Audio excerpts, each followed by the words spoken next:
வணக்கம் அவர்களே. இந்த வீடியோ நாங்க என்ன தேடி பார்க்க போறோம்னு சொல்லி சொன்னா, இந்த இளங்குமரன் ஏழாலை ஜாழ்ப்பாணத்தில இருக்குது அப்படின்ற மாரி. அதாவது யாழ்ப்பாணத்தில ஏழாலை இருக்கு அப்படி சொல்றதுக்கு பதிலாக, ஏழாலைல தான் யாழ்ப்பாணம் இருக்குது அப்படின்னு சொல்லி சொன்ன ஒரு கருத்து வந்து மிகப்பெரிய அளவுல சர்ச்சை ஏற்படுத்தியிருக்கிறது. நிறைய பேர் வந்து அத வேற வேற மாதிரி எல்லாம் சொல்லி சமாளிச்சு கொண்டிருக்கிறாங்க. அதாவது என்ன, ஒரு முதன்மை வேட்பாளர் வந்து இவ்வளவு முட்டாளாக இருக்கிறாரே அப்படின்ற மாதிரி எல்லாம் பல ஏளனமான குரல்கள் எல்லாமே வந்து அவரை நோக்கி திருப்பப்பட்டு வருகின்றது. இந்த இடத்துல நாங்கள் ஒரு விடயத்தை முக்கியமா சொல்லிக்கணும்னு சொன்னா, இது நேரடியா பார்க்க, அதாவது என்ன, நாங்க கொஞ்சம் ஆழமா பார்க்குறோம். உண்மையை சொன்னா இது சாதாரணமா பார்த்தா இது இந்த ஏழாலையில யாழ்ப்பாணம் இருக்கான்னு கேட்டா இல்ல.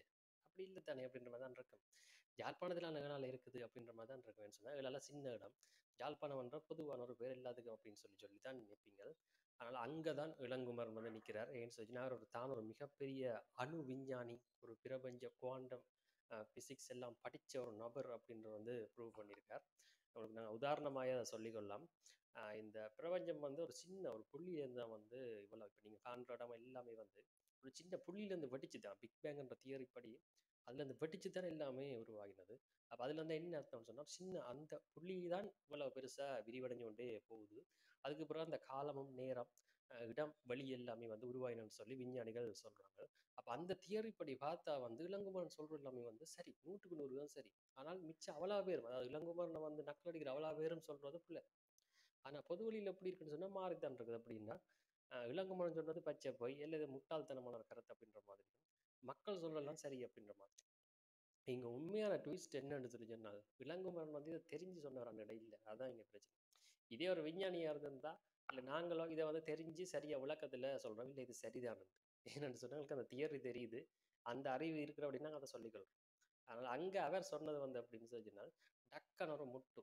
என்னத்துக்கு முட்டுன்னு சொல்லி சொன்னால், அந்த மாநகர வேட்பாளர் சம்பந்தப்பட்ட இடம் சம்பந்தப்பட்ட பிரச்சனை வரைக்கும் டக்குன்னு அது ஒரு போற போக்கில் ஒரு முட்டு. ஏன்னு சொல்லி சொன்னால், ஆட்சியில நாங்கள் தானே இருக்கிறோம், என்னத்தை என்ன சொல்லுவோம், நாங்கள் சொல்றோம் செய்தி, நாங்கள் சொல்றோம் விஷயம், அதை ஏற்றுக்கொண்டு தான் நீங்க போகணும்.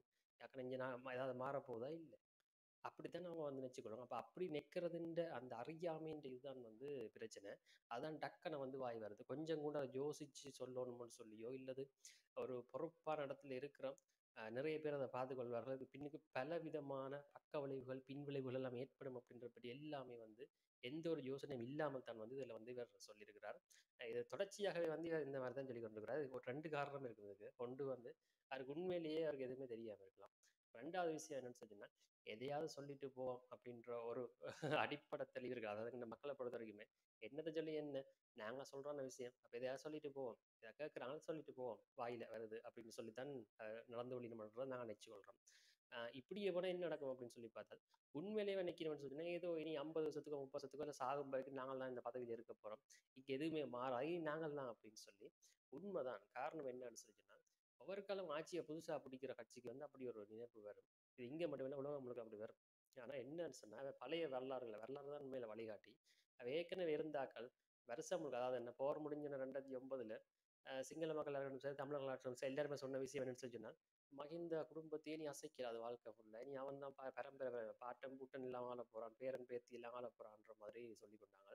ஆனா பார்த்தா 2 வருஷத்துலயே அசைஞ்சு, அதாவது 2012 பொன்சேகான்லயே கொஞ்சம் அசைஞ்சு 2015ல மைத்திரிட்ட தோத்து அப்படி எல்லாம் போயிட்டு, பிறகு வந்தா கூட பெரிய எடுப்புல 2 வருஷத்துலயே என்ன அடிச்சு, அவங்களே அடிச்சு குழந்தைங்களே அடிச்சு கலைச்சாங்க. இப்படி இருக்கிற ஒரு இலங்கை நாட்டின் அரசியல் வரலாற்றுல வந்த 6 மாசம்தான் அது உருப்படத்தக்கதா எதுவுமே செய்யாத நிலையில இந்த மாதிரி வீண் கதை எல்லாம் வந்து நாளைக்கு எந்த மாதிரியான எதிர் விளைவுகள் பக்க விளைவுகளை வந்து இவருக்கு தனிப்பட்ட ரீதியில கொண்டு வருவோன்ற வந்து உண்மையில ஆபத்து தான். காரணம், சரி ஆட்சிக்கு வந்துட்டா கூட அதுக்குள்ளேயும் ஒரு அடக்கத்தை பேணுறதான் வந்து உண்மையில நல்ல விஷயம்.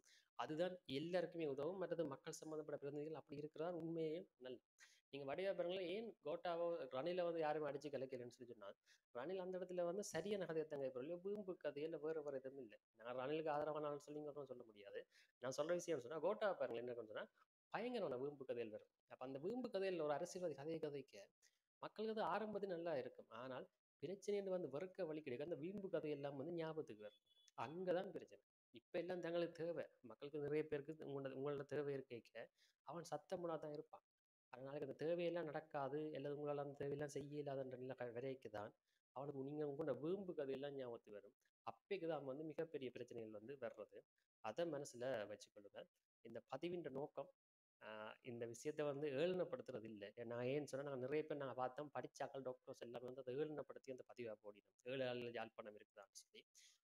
உங்களுக்கு தெரிஞ்ச அறியும்படி அதுக்குள்ள இளங்குமரன் புள்ளியத்தான் சொல்லிட்டார். ஆனா என்ன, அதையும் தாண்டி பார்க்க குவாண்டம் பிசிக்ஸோ இல்லை அதுக்கு மேலே பூகோளம் அண்டம் அப்படின்னு சொல்லி பார்த்தா அது சரியான கருத்து தான், இல்லைன்னு நாங்கள் சொல்லல. சரி, அதுக்குத்தான் அதை வந்து நாங்கள் சொன்னோம். மற்றபடி இளங்குமரன் கையில் இருக்கிற அந்த பிரச்சனைகள், பிள்ளைகள் வாய் தவறுகள் எல்லாத்தையும் வந்து திருத்திக் கொள்றாங்க வந்து அவரை பொறுத்த வரைக்கும் கட்டாயம் தேவையான விஷயம். நன்றி.